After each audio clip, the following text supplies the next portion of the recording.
వాణి కపూర్, సుర్వీన్ చావ్లా, శ్రియా పిల్గాంకర్ ప్రధానమైన పాత్రలను పోషించిన భారీ వెబ్ సిరీస్ మండల మర్డర్స్.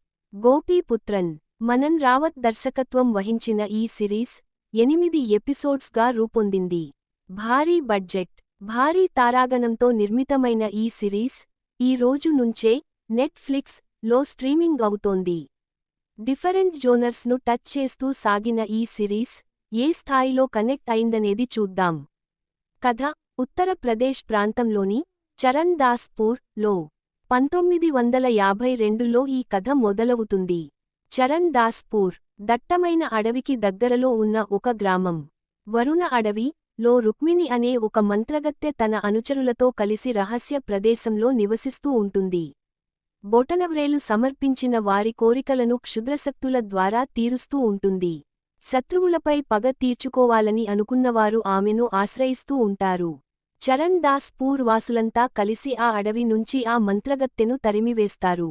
ఆ సమయంలో ఆ ఊరు నుంచి ఢిల్లీ వెళ్లిపోయిన విక్రమ్ వైభవ్ రాజ్ గుప్తా అక్కడే పోలీస్ ఆఫీసర్ అవుతాడు. కొన్ని కారణాల వలన అతనిపై సస్పెన్షన్ వేటు పడుతుంది. దాంతో అతను తన తండ్రిని వెంటబెట్టుకుని సొంత ఊరు వస్తాడు. గతంలో అనారోగ్యంతో బాధపడుతున్న తన తమ్ముడిని, పిన్నిని తీసుకుని వరుణ అడవికి వెళ్లిన తన తల్లి తిరిగి రాలేదనే విషయానికి అతనికి అప్పుడు స్పష్టమవుతుంది. తన స్నేహితుడైన ప్రమోద్ సాయంతో తన తల్లి ఆచూకీ తెలుసుకోవాలని అతను నిర్ణయించుకుంటాడు.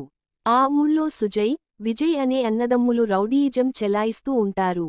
రాజకీయాలలో పైకి రావడానికి ప్రయత్నిస్తూ ఉంటారు. అయితే అధికారం వాళ్ల చేతికి చిక్కకుండా అనన్య భరద్వాజ్, సుర్వీన్ చావ్లా చక్రం తిప్పుతూ ఉంటుంది. ఆ సమయంలోనే అభిషేక్ అనే యువకుడితో పాటు సుజయ్, విజయ్ కూడా దారుణంగా హత్యకి గురవుతారు.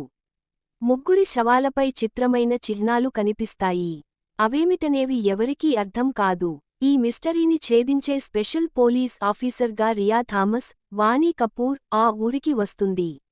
ఆ ఇన్వెస్టిగేషన్లో ఆమెకి ఎదురయ్యే సవాళ్లు ఎలాంటివి? విక్రమ్ తన తల్లిని కలుసుకుంటాడా? 1952లోని మంత్రగత్తెలకు ఇప్పుడు జరుగుతున్న సంఘటనలకు మధ్య ఉన్న సంబంధం ఏమిటి అనేది కథ. విశ్లేషణ: ఒక వైపున పోలీస్ యాక్షన్, ఒక వైపున గ్రామీణ రాజకీయాలు, మరోవైపున ఫ్యామిలీ ఎమోషన్స్, ఇంకొక వైపున క్షుద్రశక్తులు అనే 4 ప్రధానమైన అంశాలను అల్లుకుంటూ ఈ కథ నడుస్తుంది. ఈ 4 వైపుల నుంచి కూడా ఈ కథ ఆసక్తికరంగా కొనసాగుతుంది. చాలానే పాత్రలు ఉన్నప్పటికీ వాటిని రిజిస్టర్ చేస్తూ వెళ్లిన విధానం బాగుంది. స్క్రీన్ ప్లే పరంగా మంచి మార్కులు కొట్టేస్తుంది. ప్రధానమైన 3 ట్రాకులను నాయికలు నడిపించడం మరింత కుతూహలాన్ని రేకెత్తిస్తుంది. ఆ పాత్రలను డిజైన్ చేసిన విధానం మెప్పిస్తుంది. కథ మొత్తంలో కూడా స్త్రీ ప్రధానమైన పాత్రలే ఎక్కువగా కనిపిస్తాయి. కథ ఎప్పటికప్పుడు మలుపులు తీసుకుంటూ ఉంటుంది. ఏం జరగనుందనేది ఆడియన్స్ గెస్ చేయలేరు. మధ్యలో ఎక్కడ ఫార్వర్డ్ చేసినా ఆ తరువాత కథ అర్థం కాదు.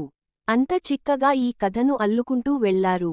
తాంత్రికానికి సంబంధించిన సెటప్ బాగుంది. అలాగే 1952 నేపథ్యంలో సీన్స్ను ఆవిష్కరించిన తీరు ఇంట్రెస్టింగ్గా అనిపిస్తుంది. పాత్రలన్నింటినీ ఒక ట్రాక్ పైకి తీసుకొచ్చిన పద్ధతి ప్రేక్షకులను అలా కూర్చోబెడుతుంది. డిఫరెంట్ జోనర్స్ను టచ్ చేస్తూ ఈ కథను నడిపించడంలో దర్శకులు సక్సెస్ అయ్యారనే చెప్పాలి.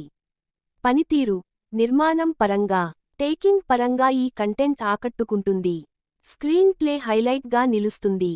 షాజ్ మహ్మద్ ఫోటోగ్రఫీ ఆకట్టుకుంటుంది. Night effect, rain effect, forest నేపథ్యంలో సన్నివేశాలను చిత్రీకరించిన తీరు బాగుంది. మితేష్ సోని, మేఘన ఎడిటింగ్ మెప్పిస్తుంది. నేపథ్య సంగీతం కూడా ఆకట్టుకునేలా సాగింది. ఆర్టిస్టులంతా కూడా సన్నివేశాలకు సహజత్వాన్ని తీసుకొచ్చారు. ముగింపు: డిఫరెంట్ జోనర్స్ను టచ్ చేసిన సిరీస్ ఇది. పాత్రలు, మలుపులు ఎక్కువే అయినా మొదటి నుంచి చివరి వరకు ఆసక్తికరంగానే కొనసాగుతుంది. 1-2 చోట్ల అభ్యంతరకర సన్నివేశాలు, అక్కడక్కడా కాస్త హింసాత్మక దృశ్యాలు అయితే ఉన్నాయి. పిల్లలతో కలిసి హాల్లో కూర్చుని చూసే సిరీస్ కాదుగాని ఈ తరహా జోనర్ను ఇష్టపడేవారికి నచ్చుతుంది.